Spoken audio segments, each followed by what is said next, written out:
Bonjour Adrien Jean. Bonjour Bruce. Votre invité ce matin, Jean-Philippe Tanguy, député Rassemblement National de la Somme. Bonjour Jean-Philippe Tanguy. Bonjour, merci pour votre invitation. J-3 avant ce fameux vote de confiance et la probable chute de François Bayrou.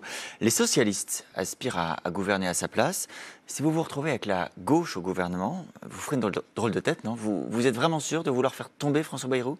Je pense que c'est les 98% qui n'avaient pas voté pour les socialistes au présidentiel qui feront une drôle de tête, à savoir les électeurs. Et c'est quand même un peu problématique qu'après avoir confié le pays à un parti, les Républicains, qui avait fait moins de 5% à la présidentielle, on tombe au parti Madame Hidalgo avec 2% et qui n'a survécu aux autres élections qu'avec les Insoumis avec lesquels maintenant ils sont fâchés. Donc ça ne vous fait pas hésiter. Votre vote contre François Bayrou est définitif. Ça oui, mais ça bougera sera la même politique, puisque les socialistes trahiront évidemment toutes leurs promesses électorales, puisque c'est la seule promesse qu'ils arrivent à tenir, c'est de trahir.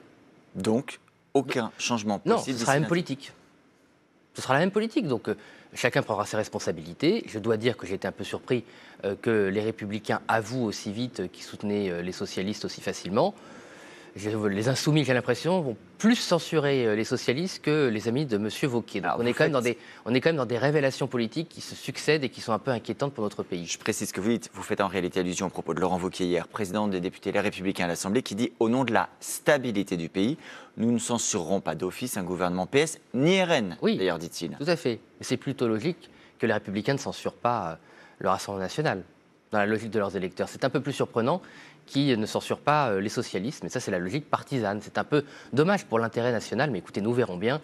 Moi je pense que les socialistes rêvent un peu la vie et qu'à la fin, M. Macron nous fera bien un mauvais tour, juste pour garder le pouvoir le plus longtemps possible, parce que derrière tout ça, je veux dire, on ne parle jamais de la rentrée pour les Français, des difficultés sur la santé, le pouvoir d'achat, alors qu'il y a des choses qui avancent. Je veux dire, et par exemple, ça avancerait s'il y avait un gouvernement qui pouvait travailler.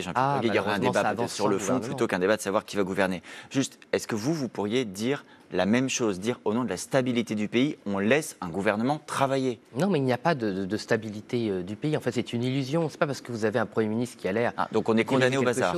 Non, mais malheureusement, vous savez, les choses avancent malgré la tournée d'adieu de M. Bayrou. Par exemple, les services ont publié une note, je le regrette, dans l'indifférence générale, disant qu'ils vont prendre d'ici 2030 17 milliards de pouvoir d'achat aux retraités. Vous avez eu un accord sur les barrages hydroélectriques. Il faudra des gouvernements et des votes même. Non, mais il y a un gouvernement là. Et ils font des choses dans le dos des Français. 1 milliard d'euros volés sur les barrages hydroélectriques. L'accord sur le Mercosur qui met en difficulté nos agriculteurs. Tout ça avance.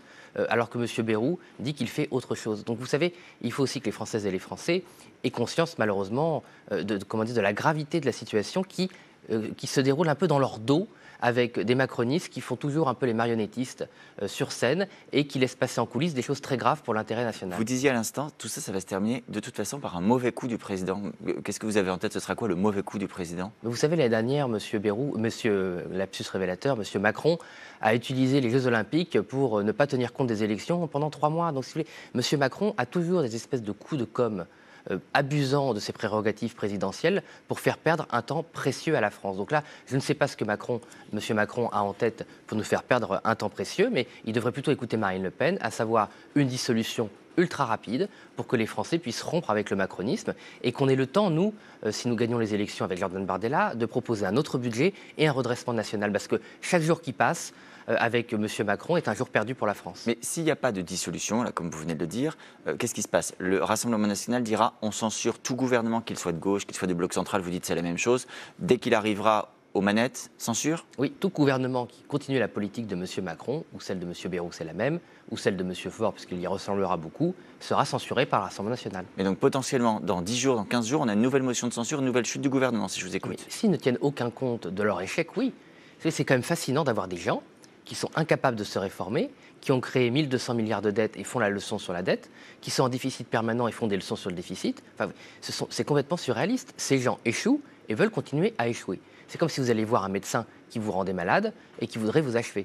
Mais qu'est-ce que vous espérez en censurant gouvernement après gouvernement? Qu'est-ce que vous espérez obtenir? Une dissolution pour que nous puissions changer la politique. Mais, pardonnez-moi, mais il y a une chose quand même aux yeux de la dissolution que peu de gens disent, c'est que vous pensez vraiment que les Français ont changé d'avis à ce point? En tout cas, c'est eux qui choisiront. Enfin, à ce point, il nous a manqué quelques voix sur une grosse centaine de circonscriptions. Vous savez, il faut aussi relativiser, l'année dernière. Nous avons gagné en voix avec le même nombre de voix en 2017. M. Macron avait eu une majorité écrasante. C'est uniquement parce que nos adversaires se sont arrangés entre eux pour tromper les Français. Il ne vous manquait qu'une centaine de circonscriptions. C'est vrai que c'est pas... Non, en voix, c'est pas énorme, beaucoup, monsieur Toussaint. Vous savez, c'est le mode de scrutin.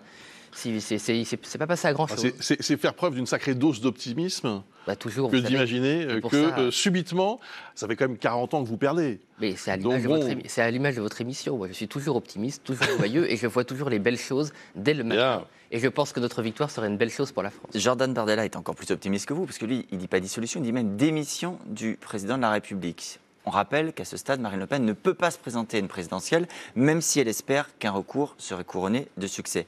Ça veut dire, vous imaginez, Jordan Bardella imagine être à l'Élysée dans quelques semaines, à 29 ans, face à Donald Trump, Vladimir Poutine. Nous, on imagine qu'il faut défendre l'intérêt national. M. Macron ne défend pas l'intérêt national. M. Macron nous fait perdre un temps précieux. Donc nous en tirons des conséquences. Évidemment, malheureusement, l'injuste condamnation provisoire de Marine Le Pen, est une difficulté pour nous, même si nous pensons qu'elle aurait gain de cause, évidemment, au Conseil constitutionnel pour se présenter devant les Françaises et les Français. Mais ce n'est pas parce que nos adversaires nous ont mis en difficulté par des diffamations que nous allons cesser.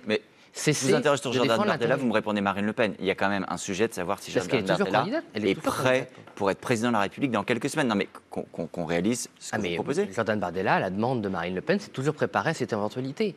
Mais c'est vrai que c'est compliqué pour nos adversaires de comprendre, nos adversaires politiques, que le Rassemblement national a toujours eu, une pensée qui valorise l'intérêt national. Et Marine Le Pen a toujours choisi Jordan Bardella pour la remplacer, si même il devait y avoir une difficulté autre d'ailleurs que ce procès. Vous savez, il peut tout arriver dans la vie, et c'est vrai qu'il y a beaucoup de forces politiques et beaucoup de dirigeants politiques qui pensent à n'avoir jamais de successeur. Marine Le Pen est suffisamment une femme d'État pour avoir toujours pensé à la suite, quoi qu'il arrive. La semaine prochaine, il y a le vote de confiance, mais il y a aussi la mobilisation Bloquons tout du 10 septembre. Vous y participerez?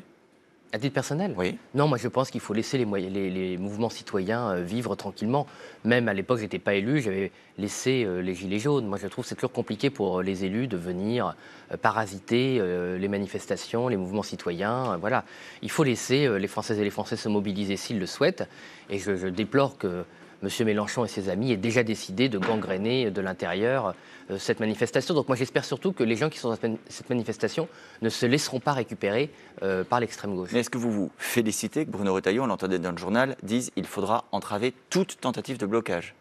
Je ne sais pas ce qu'il veut dire par blocage, mais violence, évidemment, il ne faut aucune violence. Il ne faut pas empêcher les Françaises et les Français qui le souhaitent d'aller travailler. Mais il ne faut pas entraver non plus une manifestation pacifique. Voilà, moi je rappelle que les Gilets jaunes avaient quand même subi beaucoup de violence et d'injustice qui n'étaient pas normales dans une démocratie.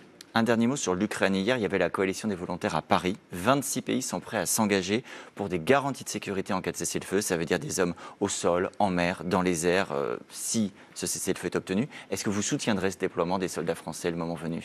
Mais si c'est un moyen de garantir une vraie paix, l'arrêt des hostilités le plus rapidement possible, on a toujours été favorable. Mais il ne faut pas mettre la charrue avant les bœufs. Et il faut d'abord un accord de paix. Il faut réussir à trouver une solution pacifique dans l'intérêt des Ukrainiens et de l'Europe. Et j'ai l'impression que M. Macron met un peu la charrue avant les bœufs. Mais écoutez, nous verrons. En tout cas, ce qui compte, c'est qu'enfin, il y ait des discussions, enfin, il y ait une perspective de paix. Bien. Marine Le Pen le demande depuis le début, il faut bien le dire au début, avec des critiques très injustes. Et finalement, une fois plus, les prédictions, les analyses de Marine Le Pen se justifient. Merci beaucoup, Jean-Philippe Tanguy. Merci à Adrien Jean.